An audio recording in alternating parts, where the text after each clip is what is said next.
Subscribe करें हमारे YouTube channel को और बेल आइकन को प्रेस करें हमारे लेटेस्ट वीडियोस को देखने के लिए।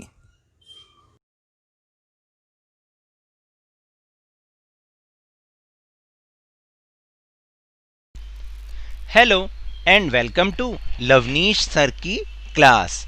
ये शिक्षा निदेशालय राष्ट्रीय राजधानी क्षेत्र दिल्ली की वर्कशीट है, वर्कशीट नंबर 35, जो कि क्लास 9th के स्टूडेंट्स के लिए है और यह ली गई है सामाजिक विज्ञान के अर्थशास्त्र विषय से, पाठ नंबर 3 निर्धनता एक चुनौती से। और आज हम इसका भाग 2 पढ़ रहे हैं, यानी हम भाग 2 समझने की कोशिश कर रहे हैं। तो पिछली वर्कशीट में भी हमने यही जाना था कि निर्धनता होती क्या है और हमारे आसपास कौन कौन निर्धन लोग रहते हैं। इस वर्कशीट में हम इससे और आगे बढ़ेंगे और आगे की चीज़ों को समझने का प्रयास करेंगे। तो चलिए शुरू करते हैं मेरे साथ और समझने की कोशिश करते हैं। हमारे देश में निर्धनता एक बहुत ही बड़ी चुनौती है। देश की लगभग 21% आबादी निर्धनता रेखा से नीचे जीवन यापन करती है। क्या आप जानते हैं कि ये चुनौती इतनी बड़ी चुनौती है, जैसा कि मैंने पिछली बार भी बात की थी कि स्वतंत्रता से लेकर आज तक ये चुनौती जस की तस खड़ी हुई है। हालांकि इसमें थोड़ी बहुत कमी जरूर आई है, लेकिन बहुत बड़ा कोई परिवर्तन नहीं आया। लगभग हर सरकार इसको हटाने की बात करती है और कोशिशें भी करती है, लेकिन ये समस्या इतना विकराल रूप लेती जा रही है कि धीरे धीरे इसके साथ बहुत सारी और समस्या जुड़ती जा रही हैं। तो जैसे निर्धनता से अनेक समस्याएं जुड़ी होती हैं, बेरोजगारी, निरक्षरता, खराब स्वास्थ्य, कुपोषण, बाल श्रम, असहायता, सामाजिक अपवर्जन, असुरक्षा आदि। यानी ये निर्धनता तो एक बड़ी समस्या है ही, इसके साथ साथ बहुत सारी और समस्या भी ऐसी हैं जो कि धीरे धीरे बहुत बड़ी बनती जा रही हैं। आप देखिए ना, जिन समस्याओं की बात हमने की है ये सारी की सारी निर्धनता से ही जुड़ी हुई हैं और ये भी धीरे धीरे हमारे भारत पर अपना शिकंजा कसते जा रहे हैं।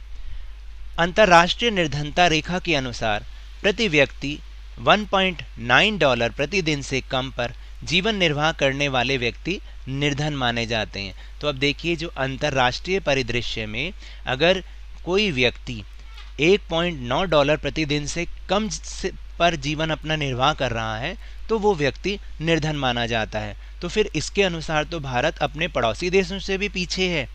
पाकिस्तान में तो सिर्फ 4%, बांग्लादेश में 15%, श्रीलंका और चीन में 1% से भी कम निर्धन लोग हैं।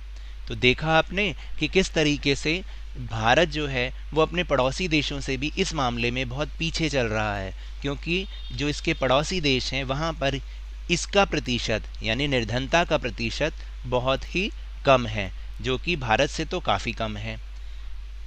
यही कारण है क्योंकि हमारे देश की जो जनसंख्या है वो इन देशों से इतनी ज़्यादा है कि यहाँ पर निर्धनता एक बड़ी समस्या बनती जा रही है। फिर हम बात करते हैं असुरक्षित समूह की। कल भी हमने बात की थी असुरक्षा की, कि असुरक्षा क्या होती है। उसी से ग्रस्त जो समूह होते हैं उन्हें हम असुरक्षित समूह कहते हैं। निर्धनता रेखा भी भारत में सभी सामाजिक समूहों और आर्थिक वर्गों में एक समान नहीं है। यानी अभी अभी हमने आपको बताया कि किस तरीके से ये जो निर्धनता है वो जितने भी सामाजिक समूह हैं या आर्थिक समूह हैं इनमें भी एक समान नहीं है, क्योंकि इसमें जैसे अनुसूचित जाति और अनुसूचित जनजाति के परिवार या फिर ग्रामीण भूमिहीन कृषि श्रमिक परिवार और नगरीय अनियमित परिवार मजदूर परिवार निर्धनता के प्रति सर्वाधिक असुरक्षित हैं। तो देखिए ना कि निर्धन तो है ही हैं, लेकिन उसमें भी जो अनुसूचित जाति के लोग हैं या अनुसूचित जनजाति के परिवार हैं या फिर गांव में ऐसे कृषक परिवार जो कि भूमिहीन हैं, जिनके पास अपनी ज़मीन नहीं है, और इसी तरह जो नगरों में शहरों में जो अनियत मजदूर परिवार होते हैं, जैसे जिनकी कोई नौकरी नहीं होती, जिनको काम मिलने का रोज़ काम मिलने की कोई संभावना नहीं होती है, तो ऐसे परिवार जो हैं ये निर्धनता के प्रति सर्वाधिक असुरक्षित हैं। फिर निर्धन परिवारों में भी कुछ लोग दूसरों से अधिक कठिनाइयों का अनुभव करते हैं, जैसे महिलाएं, वृद्ध लोग और बच्चियों को तो परिवार के उपलब्ध संसाधनों तक पहुंच से वंचित किया जाता है। तो इसलिए इन्हें निर्धनों में भी अति निर्धन कहा जाता है। तो देखिए कि इनमें भी जो भी हमने बात की, उनमें भी जो जैसे महिलाएं हैं या वृद्ध लोग हैं, ये छोटी बच्चियां हैं, कन्याएं हैं, इन्हें क्या किया जाता है, इन्हें ज़्यादा कठिनाइयों का सामना करना पड़ता है। और जो अगर परिवार में उपलब्ध संसाधन भी होते हैं, चीज़ें भी होती हैं, तब भी इनका यूज़ करने से इनको वंचित किया जाता है। आप देखिए ना, गाँव में कितना भेदभाव होता है लड़के और लड़की में। एक लड़के को सारी सुविधाएं दी जाती हैं और लड़कियों को सुविधाओं के नाम पर कुछ नहीं दिया जाता। तो इसलिए तो हम ये कह रहे हैं कि ये तो निर्धनों में भी अति निर्धन है। फिर अब हम बात करेंगे निर्धनता के कारणों की। देखिए, ये तो हम जानते हैं कि जब से भारत आज़ाद हुआ है तब से ये निर्धनता की समस्या दिन प्रतिदिन बढ़ती ही जा रही है। लेकिन ये तब से नहीं, बल्कि बहुत समय पहले से, यानी आज़ादी से भी बहुत समय पहले से ये समस्या विकराल रूप लेती जा रही है। और इसके बहुत सारे कारण हैं, जिसमें एक प्रमुख कारण तो यही है कि ब्रिटिश औपनिवेशिक शासन द्वारा आर्थिक शोषण भारत में निर्धनता का ऐतिहासिक कारण है, जिसमें पारंपरिक हस्तशिल्पकारी को नष्ट कर दिया गया और उद्योगों के विकास को हतोत्साहित किया गया। अब हम सब ने ये पढ़ा भी है, हमने पिछली क्लासों में भी ये पढ़ा है, हमने अपने इतिहास में ये पढ़ा है कि जब ब्रिटिश लोग हमारे यहाँ पर आए तो उन्होंने किस तरह से भारत में आर्थिक शोषण किया, लोगों का आर्थिक शोषण किया, और जो निर्धनता है वो धीरे धीरे फैलती चली गई। हमारा भारत पारंपरिक हस्तशिल्पकारी में बहुत समृद्ध था, यानी हाथ से बनी हुई चीज़ें यहाँ पर जो पूरी दुनिया में पसंद की जाती थी, और धीरे धीरे यहाँ उद्योगों का विकास भी हो रहा था। लेकिन जब ये ब्रिटिश लोग आए, इन्होंने हस्तशिल्पकारी को तो बिल्कुल ख़त्म कर दिया, और यहाँ पर जितना कच्चा संसाधन था, जितना कच्चा माल था, उसको सारा वो इंग्लैंड ले गए और वहाँ पर उद्योगों का विकास करके वहाँ चीज़ों को बनवा के यहाँ पर लाकर उन्हें बेचा। जिससे क्या हुआ कि हमारे यहाँ पर जो भारत में लोग थे वो धीरे धीरे निर्धन होते चले गए। इसके बाद जो दूसरा कारण है वो है विकास की धीमी दर। जो विकास की धीमी दर थी, मतलब विकास की दर थी, वो 1980 के दशक तक जारी रही, और आय की जो वृद्धि दर है वो गिर गई। यानी जब हमारा देश आज़ाद हुआ तो सबसे पहले तो हमारे सामने समस्या थी खाने की। पहले खाना पूरा हो जाए तभी तो आगे उद्योगों की बात की जाएगी। तो 1980 तक लगभग ऐसा ही दौर जारी रहा जिसमें उद्योगों का विकास कम हो रहा था। तो ऐसे में क्या हुआ कि विकास की दर धीमी होती चली गई, और आय में जो वृद्धि दर होनी थी उसकी दर भी गिरती चली गई। पिछले कुछ दशकों में जनसंख्या में उच्च दर से वृद्धि हुई, और ये भी एक अन्य कारण है कि हमारी जनसंख्या दर में जो है उच्च गति से वृद्धि हो रही है। इन दोनों ने ही प्रति व्यक्ति आय की समृद्धि दर को बहुत कम कर दिया है, और रोजगार के अवसरों में पर्याप्त वृद्धि नहीं हुई है। तो देखिए, मैंने आपको ऊपर भी यही बताया था कि निर्धनता से जुड़ी और भी समस्याएं हैं जो कि विकराल रूप लेती जा रही हैं। तो देखिए ना कि जैसे जैसे जनसंख्या बढ़ रही है, लोगों के लिए रोजगार के अवसर कम होते जा रहे हैं। जब लोगों के पास रोजगार ही नहीं होगा तो निर्धनता तो अपने आप ही बढ़ेगी। फिर आर्थिक प्रगति को बढ़ावा और जनसंख्या नियंत्रण में असफलता के कारण ये निर्धनता का चक्र बना रहा, और धीरे धीरे क्या हुआ कि आर्थिक प्रगति को बढ़ावा जो है अब तो मिल रहा है, लेकिन कुछ समय पहले तक आर्थिक प्रगति को बढ़ावा बहुत धीमी गति से मिल रहा था। और इसी तरह जो जनसंख्या नियंत्रण का कार्यक्रम है उसकी असफलता का भी जो श्रेय जाता है इस निर्धनता को। फिर इसके बाद जो कारण है वो है भूमि और अन्य संसाधनों के असमान वितरण के कारण आय की असमानता बढ़ी। देखिए, हमारे यहाँ पर आप देख ही लीजिए कि यहाँ पर कई व्यक्तियों के पास तो इतनी सारी ज़मीन है कि उनको उसका हिसाब करना ही मुश्किल हो जाता है, और कई व्यक्तियों के पास भूमि है ही नहीं, ज़मीन है ही नहीं, और जो उसका असमान वितरण है उससे क्या होता है कि उनकी आय में भी असमानता बढ़ती चली जाती है, जिसके कारण निर्धनता भी बढ़ती चली जाती है। इसके अलावा एक बहुत और महत्वपूर्ण कारण है कि भारत में लोग सामाजिक दायित्वों और धार्मिक अनुष्ठानों के आयोजन में बहुत पैसा खर्च करते हैं। यानी आप देखिए कि हमारे यहाँ पर बहुत सारे कुछ सामाजिक दायित्व हैं, धार्मिक अनुष्ठान है। जैसे जब बच्चे का जन्म होता है तब बहुत सारे कार्य किए जाते हैं। इसी तरह शादी ब्याह, इसमें लोग पैसा बहुत ज़्यादा खर्च करते हैं। अगर उनके पास पैसा नहीं भी है तब भी वे क्या करते हैं, लोन लेते हैं, ऋण लेते हैं, जिससे उसको ना चुका पाने के कारण फिर वो और निर्धन होते चले जाते हैं। हमारे देश में अधिकांश आबादी कृषि या उससे जुड़े हुए कार्यों में लगी हुई है, किंतु कृषि में जोतों का आकार बहुत ही छोटा है और पुराने तरीकों से जीवन यापन के लिए ही कृषि की जाती है। तो देखिए ना, एक और कारण ये भी मिला हमें कि जो कृषि है उससे हमारी ज़्यादातर आबादी जुड़ी हुई है और वहाँ पर जो भूमि का आकार है, जोतों का आकार है, वो बहुत छोटा है और आज भी पुराने तरीके से ही वो खेती करते हैं। तो जब पुराने तरीके से खेती करेंगे तो उसमें फसल में पैदावार भी नहीं होगी और जीवन यापन भी उनका बहुत मुश्किल से बीतेगा, इसलिए ये निर्धनता फैलती जा रही है। फिर कृषि कार्य के लिए पूंजी का अभाव भी रहता है, यानी ये इसमें इतना पैसा लगता है कि जो बेचारे गरीब किसान हैं उनके लिए तो हमेशा पूंजी की कमी ही बनी रहती है। छोटे किसानों को बीज, उर्वरक, कीटनाशकों जैसे कृषि आगतों की खरीदारी के लिए भी धनराशि की ज़रूरत होती है। अब जब उनके पास पैसा ही नहीं है तो बीज कहाँ से आएंगे, उर्वरक कहाँ से आएंगे, कीटनाशक कहाँ से आएंगे, तो इसकी खरीदारी के लिए उनको धनराशि यानी पैसे की ज़रूरत पड़ती रहती है। निर्धन व्यक्ति कठिनाई से ही कोई बचत कर पाते हैं, तो इसके लिए क्या करते हैं, वे इन कार्यों के लिए कर्ज ले लेते हैं। निर्धनता के चलते भुगतान करने में असमर्थता के कारण वे पुनः ऋणग्रस्त हो जाते हैं और अत्यधिक ऋणग्रस्तता निर्धनता का कारण और परिणाम दोनों ही बन जाते हैं। तो देखिए क्या होता है कि जब जो कृषि में चीज़ें चाहिए होती हैं, खेती बाड़ी करने के लिए चीज़ें चाहिए होती हैं, उनकी खरीदारी के लिए पैसे की ज़रूरत है, इसके लिए छोटे छोटे किसान कर्ज लेते हैं।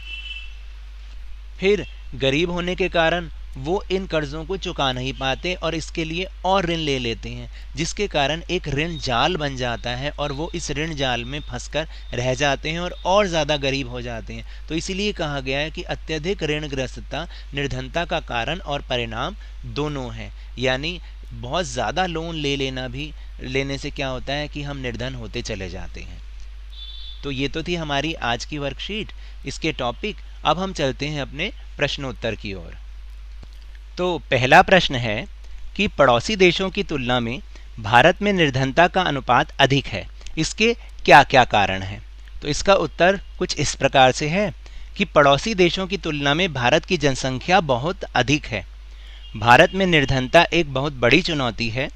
निर्धनता तो एक चुनौती है ही, लेकिन इससे जुड़ी हुई अनेक समस्याएं भारत के लिए चुनौतियां बनती जा रही हैं, जैसे बेरोजगारी, निरक्षरता, खराब स्वास्थ्य, कुपोषण, बाल श्रम, सहायता, सामाजिक अपवर्जन, असुरक्षा आदि। इन सभी समस्याओं से जूझने के कारण ही पड़ोसी देशों की तुलना में भारत का निर्धनता का अनुपात अधिक है। दूसरा प्रश्न है, असुरक्षित समूह किन्हें माना जाता है? तो इसका उत्तर है कि अनुसूचित जाति और अनुसूचित जनजाति के परिवार, ग्रामीण भूमिहीन कृषि श्रमिक परिवार और नगरीय अनियत मजदूर परिवार निर्धनता के प्रति सर्वाधिक असुरक्षित समूह हैं। तो इसमें आप यहाँ पर अनियत लगा लीजिए, अनियत मजदूर परिवार निर्धनता के प्रति सर्वाधिक असुरक्षित समूह हैं।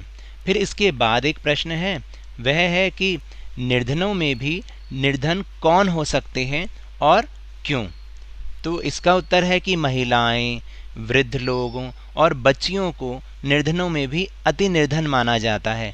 ऐसा इसलिए माना जाता है क्योंकि इन्हें दूसरों से अधिक कठिनाइयों का सामना करना पड़ता है और परिवार के उपलब्ध संसाधनों तक भी पहुंच से इन्हें वंचित किया जाता है। फिर इसके बाद चौथा प्रश्न है कि भारत में औपनिवेशिक शासन किस प्रकार निर्धनता का कारक बना? तो इसका उत्तर जो मेरी सजेशन है, आप इसको पढ़ के अपने हिसाब से भी अपने प्रश्नों का उत्तर लिख सकते हैं। ब्रिटिश औपनिवेशिक शासन द्वारा आर्थिक शोषण ही भारत में निर्धनता का कारक बना, क्योंकि ब्रिटिश सरकार ने पारंपरिक हस्तशिल्प कार्यों को नष्ट कर दिया और उद्योगों के विकास को भी हतोत्साहित किया। वे नहीं चाहते थे कि भारत में उद्योगों का विकास हो, इसलिए उन्होंने यहाँ से सारा कच्चा माल लेकर और ब्रिटेन में वस्तुओं को तैयार करवाया और फिर भारत में ही बेचा। तो इसलिए उद्योग धंधों में काम ना होने के कारण धीरे धीरे यहाँ पर निर्धनता फैलने लगी। अब अगला महत्वपूर्ण प्रश्न है कि भारत में निर्धनता के विभिन्न कारण कौन कौन से हैं, और ये बहुत ही इम्पॉर्टेंट क्वेश्चन है। पेपर में अक्सर 5 नंबर का ये क्वेश्चन आता है। तो चलिए इस पर हम अपने विचारों को रखते हैं। निर्धनता के विभिन्न कारण कौन कौन से हो सकते हैं? पहला, 1980 के दशक तक विकास की धीमी दर का होना और जनसंख्या में उच्च दर से वृद्धि होना। इन दोनों के कारण प्रति व्यक्ति आय कम हो गई और रोजगार के अवसरों में भी पर्याप्त वृद्धि नहीं हुई। फिर दूसरा कारण है कि भूमि और अन्य संसाधनों के असमान वितरण के कारण आय की असमानता बढ़ी। फिर तीसरा कारण है कि भारत में लोग सामाजिक दायित्व और धार्मिक अनुष्ठानों के आयोजन में भी बहुत पैसा खर्च करते हैं, जिसके लिए वे क्या करते हैं? ऋण लेते हैं, और ऋण ना चुका पाने के कारण वे निर्धन होते चले जाते हैं। फिर इसके बाद है जो चौथा कारण है वो है बेरोजगारी। भारत में बेरोजगारी जो है वो भी निर्धनता का एक बहुत बड़ा कारण है, क्योंकि बहुत सारे लोगों के पास योग्यता होने के बाद भी रोजगार के अवसर ना मिलने के कारण भी वे निर्धन होते चले जाते हैं। और इसके बाद अंतिम प्रश्न नंबर 6, ऋण जाल किस प्रकार निर्धनता का कारण और परिणाम दोनों है? विचार कीजिए। कृषि कार्यों के लिए पूंजी के अभाव के कारण छोटे किसानों को बीज, उर्वरक, कीटनाशकों जैसे कृषि आगतों की खरीदारी करने के लिए धनराशि की जरूरत होती है, इसलिए वे इन कार्यों के लिए कर्ज लेते हैं। निर्धनता के चलते भुगतान करने में असमर्थता के कारण पुनः फिर वह ऋणग्रस्त हो जाते हैं। इस तरह वे कर्ज के जाल में फंसते चले जाते हैं और निर्धन होते चले जाते हैं। तो इस प्रकार हम कह सकते हैं कि ऋण जाल निर्धनता का कारण और परिणाम दोनों है। तो ये तो थी आज की वर्कशीट। अगर मेरे इस तरह समझाने से आपको थोड़ा सा भी समझ में आया हो तो इस चैनल को ज़्यादा से ज़्यादा सब्सक्राइब कीजिए, लाइक कीजिए और बहुत ही ज़्यादा शेयर कीजिए, और मेरे साथ इसी तरह वर्कशीट को समझते रहिए, लेकिन ध्यान और मन लगाकर ज़रूर पढ़ते रहिए। धन्यवाद।